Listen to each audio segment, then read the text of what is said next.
안녕하세요. 오늘을 읽는 책입니다. 오늘 또 도올 김용옥 선생의 책 들고 왔습니다. 신간입니다. 영거푸 같은 저자의 책을 소개하는 경우가 좀 드문 편인데 아무래도 해야겠습니다.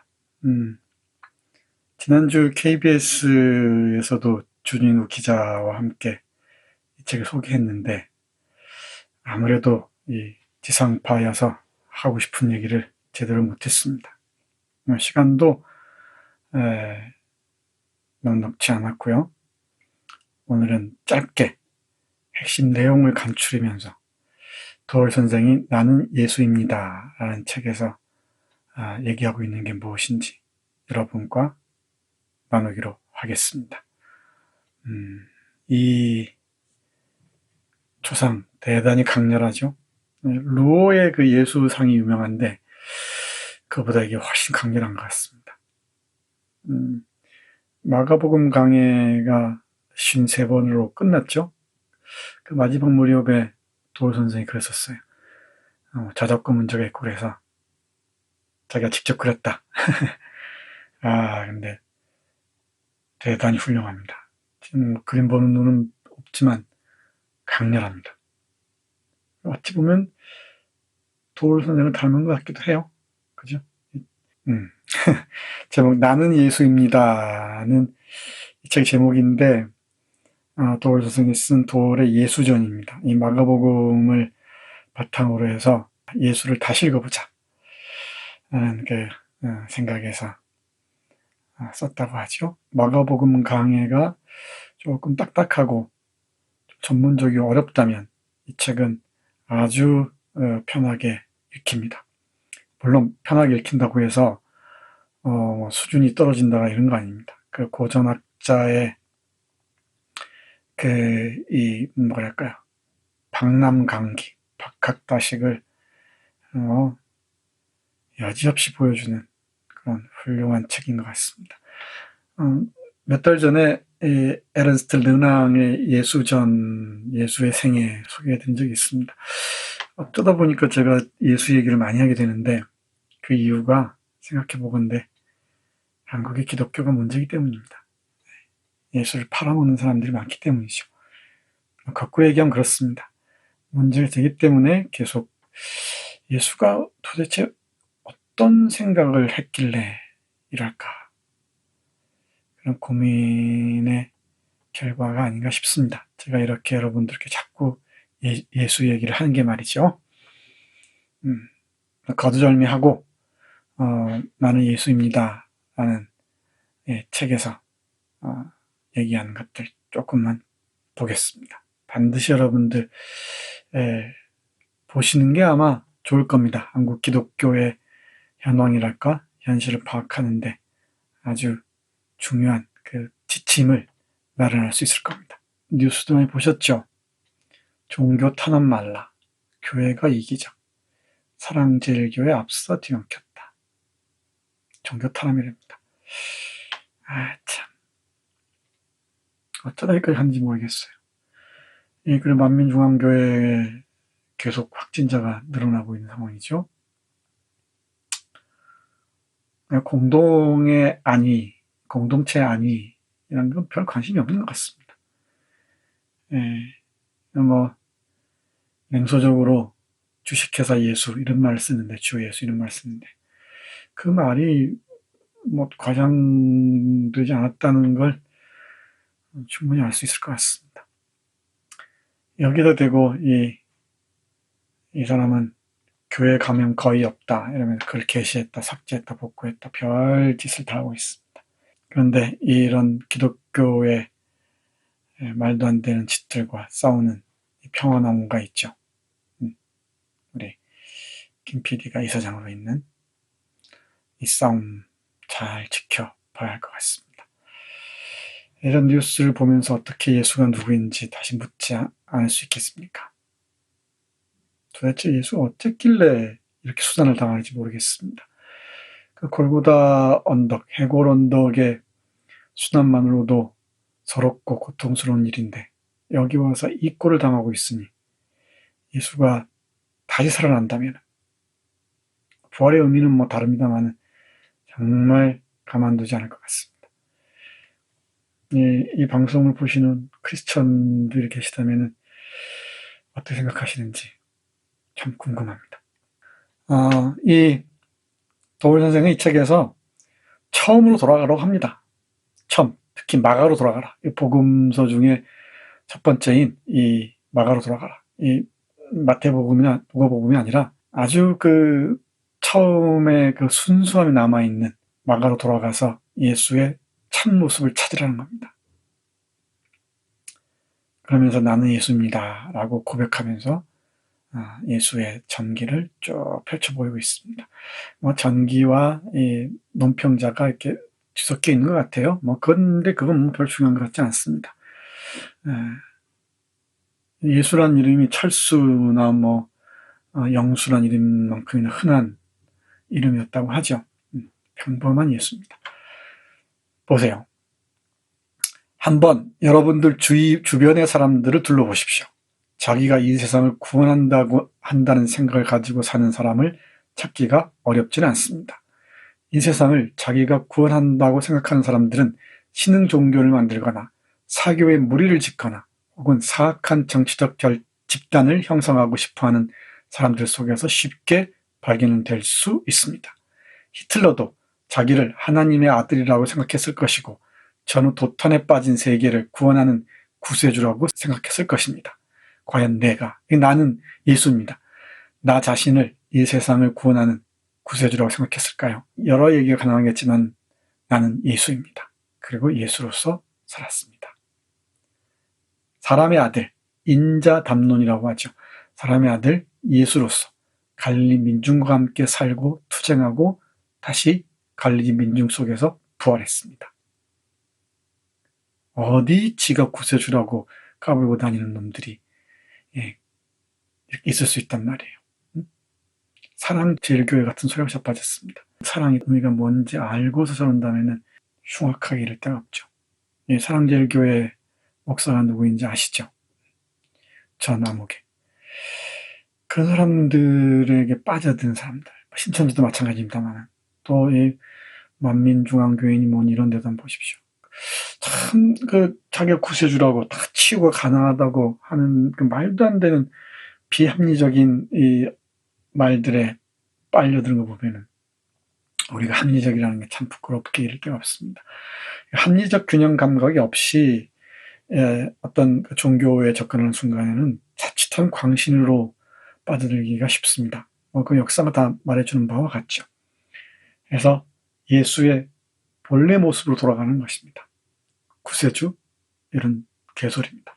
우리 도걸 선생 흉내 내자면 포인트를 벗어나도 한참을 벗어난 겁니다. 어찌 그런 자들의 말에 혹할 수 있단 말입니까? 다음 볼까요? 예수는 철저하게 처음부터 끝까지 갈릴리 사람임을 강조했죠. 갈릴리에서 태어나서 갈릴리로 돌아갔습니다. 죽었어도. 베들레헴이니 뭐니 이런 걸 다 다시 우리 도울 선생 말필면 생구랍니다. 생구라. 그 상세한 내용들은 책을 참조하시기 바랍니다. 갈릴리는 어떤 곳인가? 안병무 선생의 갈릴레아의 예수라는 책 소개해드린 적이 있습니다만은 갈릴리라는 곳은 극도의 착취와 빈곤에 허덕이는 오클로스 민중과, 오클로스가 민중이죠. 히라보로 착취의 주체인 로마 식민 세력과 그에 부종하는 관료, 부종이란 말은 빌붙어먹는 이런 뜻입니다. 군인, 제사장 세력, 그리고 허세를 일삼는 바리새인, 서기관, 그리고는 폭력혁명을 꿈꾸는 열성당원들의 대결밖에 없었습니다. 열성당원 아시죠? 가룟 유다 대표되는. 나는 어떤 경우에도 폭력적 혁명을 생각해 본 적이 없습니다. 나의 아버지 요셉은 나에게 폭력은 결국 폭력을 낳게 될 뿐이라는 것을 뼈저리게 가르쳐 주셨습니다. 이런 절망 상태에서 세례 요한의 소식은 나에게 하나의 구원의 빛이었습니다. 세례 요한을 매개로 해서 갈릴 사람이 어떤 사랑의 혁명의 길로 나아간다는 얘기입니다.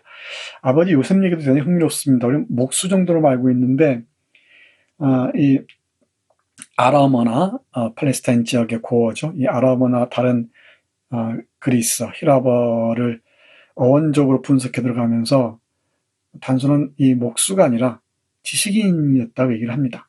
그러면서 이 헤브라이즘과 헬레니즘이 만나는 접점에서 형성된 교양을 갖춘 사람이었다고 요셉을 평가하죠. 그런 부분들이 저는 대단히 흥미롭습니다. 그건 언어에 대한 고전 언어에 대한 깊이 있는 이해 없이는 얘기할 수 없는 거죠. 그게 도리 다른 얼치기들과 구별되는 지점이 아닌가 저는 그렇게 생각합니다. 다음 볼까요?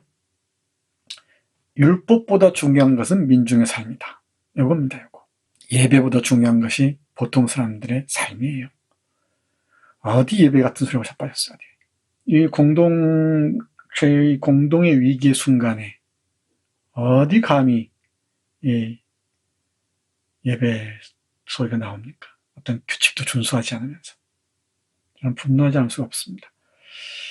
유명한 얘기죠. 사람이 안식을 위해서 있는 것이 아니라 안식일이 사람을 위해서 있다. 맞나요? 그러니까 안식일을 섬기기 위해서 사람이 있는 게 아니죠. 사람이 있고 난 다음에 안식일이 뭐가 있는 거죠. 예배가 먼저겠습니까? 사람의 삶이 먼저겠습니까? 나에게는 보통 사람의 생존의 요구가 모든 종교적 제식주의에 우선하는 상위의 율법입니다. 나는 율법의 준수에 선행하는 민중의 삶을 선포하고 있었던 것입니다. 교회도 종교도 사람을 위하여 있는 것이지 사람이 교회나 종교를 위하여 있을 수 없는 것입니다. 기억하십시오. 사람이 교회나 종교를 위하여 있을 수 없는 것입니다. 그 속셈이야 뻔하지만은 화폐신을 섬기기 위한 우회로죠. 우회로도 아닙니다. 노골적이죠. 참 구차하고 비루합니다. 도울 선생의 종교혁명은 한마디로 정리하죠. 교회 안 가면 된다는 겁니다. 돈줄 끊어지면은 그냥 끝난다는 거예요. 계속 보죠. 종교적 계율을 빙자하여 인간의 복속을 강요하는 모든 독단은 사기꾼의 푸갑에 불과한 것입니다. 정확하죠. 사기꾼의 푸갑에 굴복하는 사람들이 적지 않다는 게 또 문제입니다. 우리 사회의 그 어두운 면이죠. 역사의 아픈 지점들이 그 속에 그 사람들 사이에 흐르고 있지 않은가 그런 생각도 저는 개인적으로 합니다만은. 다음 페이지 보겠습니다. 이런 얘기도 많이 하죠. 하느님하고 친구 먹었다는 둥 이런 소리 하면서 마치 하느님을 독점하고 있는 양 얘기를 합니다. 하느님이 자신의 전유물인 것처럼. 저는 종종 성서를 읽는다 그러면은 크리스천이세요? 이런 질문을 받아요. 아닌데요? 그러면은 크리스천이 아닌데 어떻게 성서를 이해하죠? 저는 이런 오만방자함에 분노하지 않을 수가 없어요. 이 인류의 아주 소중한 문화적 자산을 어떤 특정 종교의 전유물로 생각한다는 것. 이건 이런 무지몽매한 생각을 하다니 저는 정말 놀라지 않을 수가 없습니다.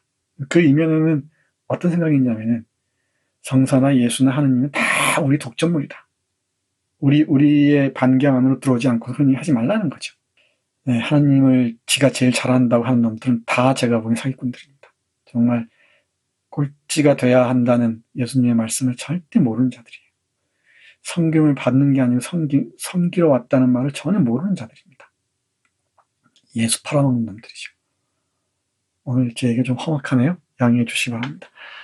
하느님의 나라는 그 진정한 모습이 민중 속에 파고들수록 좋은 것입니다. 그 과정에서 시비가 개입될 수도 있지만 그 시비를 가리는 가장 좋은 방법은 개방성을 유지하는 것입니다. 개방성.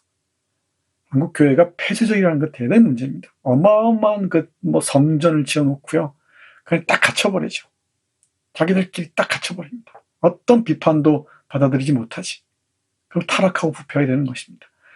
한국의 이단 사이비 성격이 농후한 그런 종파들이 난립하는 것은 한국의 기독교가 건강하지 못하는 반증이기도 하죠. 저는 그 중에 하나가 폐쇄성이라고 생각해요.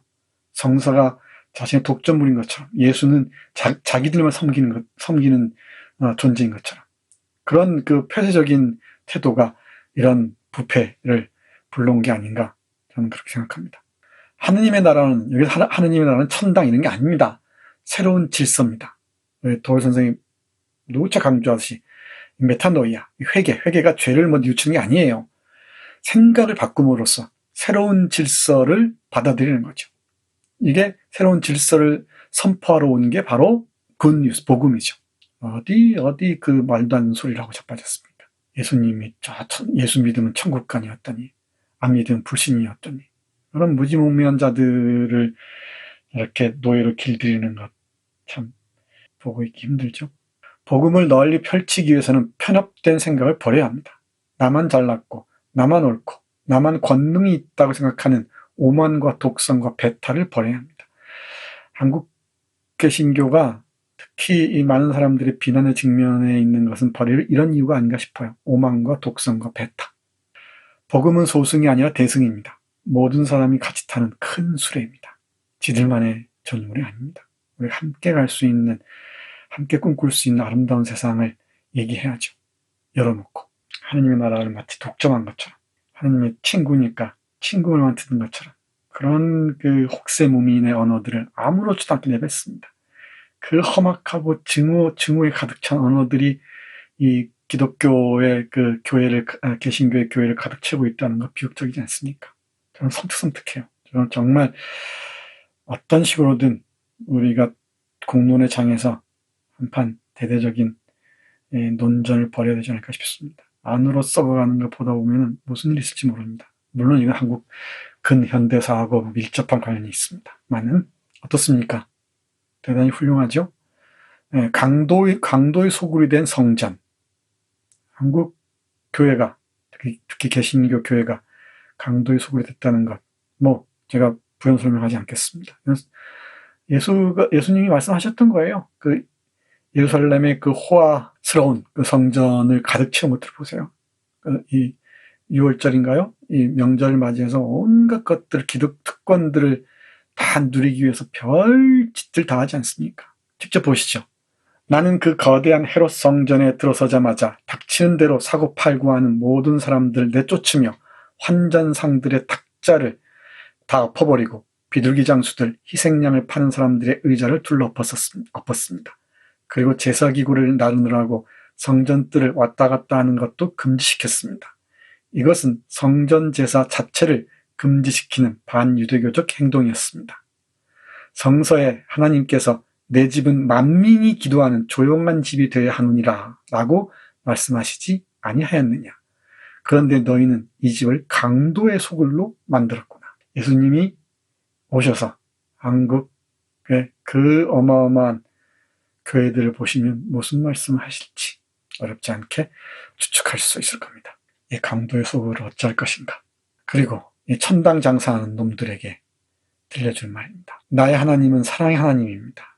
이 세계를 사랑하는 하나님이며 이 세계 위에 사는 사람들을 사랑하며 그들이 만들어가는 역사를 사랑하는 하나님입니다. 따라서 나는 천당 간다는 얘기는 한 번도 하지 않았습니다.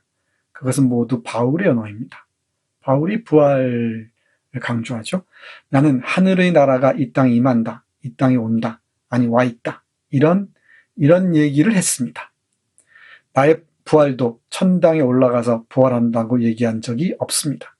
나의 부활은 오직 이 땅 위에서 시간 속에서 이루어지는 부활입니다. 명문장입니다. 명문장. 이게 처음으로 돌아가는 것, 첫 예수의 정신으로 돌아가는 것의 의미가 아닌가 싶어요. 부활도 천당에 올라가서 부활도 얘기한 적이 없어요. 맨 마지막에, 마가복음 마지막에 뭐라고 나옵니까? 갈릴리로 가셨느니라. 나의 부활은 오직 이 땅 위에서 시간 속에서 이루어지는 부활이라고 얘기합니다. 다양한 형식으로 예수의 모습으로 부활할 수가 있겠죠. 그 전태일의 형상이든 아니면 그 누구의 형상이든. 긴 설명이 필요 없을 줄 압니다. 이 책 안 읽으시면은 제가 삐질지도 모릅니다. 자, 마지막 문장입니다. 그리고 빔과 떨림. 한자가 빠졌네요. 그리고 빔과 떨림. 이런 오타는 애교로 봐주십시오. 예수는 여기에 계시지 아니하다. 우리보다 먼저 갈릴리로 가셨다. 이 예수가 세상을 떠날 때 그 무덤에 들어갔을 때 세 여성만 기다리고 있었죠. 막달레나 마리아, 그 야고보의 어머니 마리아, 그리고 어떤 사람이 누구였죠? 살로메. 이 세 여인이 기다리고 있었습니다. 그랬더니 어떤 사람이 나타나서 이렇게 얘기하죠. 예수는 여기 무덤에 계시지 않는다. 우리보다 먼저 갈릴리로 가셨다. 세 여인은 빈 무덤에서 무서워 벌벌 떨면서 아무 말도 하지 못했습니다. 빈 무덤. 이것이 마가가 전하는 예수의 이야기의 대미입니다. 빈과 떨림. 이것이 나의 마지막을 나타내는 언어입니다. 나는 부활했습니다. 예루살렘이 아닌 갈릴리 민중의 지평 위에서 부활했습니다. 아니, 부활할 수밖에 없었습니다. 왜일까요? 이게 마지막 문장인데 왜일까요? 민중들과 함께 해야 되기 때문에. 갈릴리에 고통받는 사람들과 함께 해야 되기 때문에. 그 안에서 영원히 살아갈 수밖에 없다는 의미겠죠. 이게 갈릴리 민중의 지평이란 말의 의미일 겁니다. 돌 김영옥 선생의 나는 예수입니다 중에서 극히 일부만 봤습니다. 여러분들 이 책 꼼꼼히 읽으시면서 한국 기독교, 개신교가 처한 문제가 무엇인지 그 문제 상황을 잘 파악해 보셨으면 좋겠습니다. 그리고 예수가 왜 우리에게 필요한지, 어떤 맥락에서 예수와 만날 것인지도 한번 도월 선생과 함께 고민해 보셨으면 좋겠습니다. 오늘 읽는 책 마치겠습니다. 고맙습니다.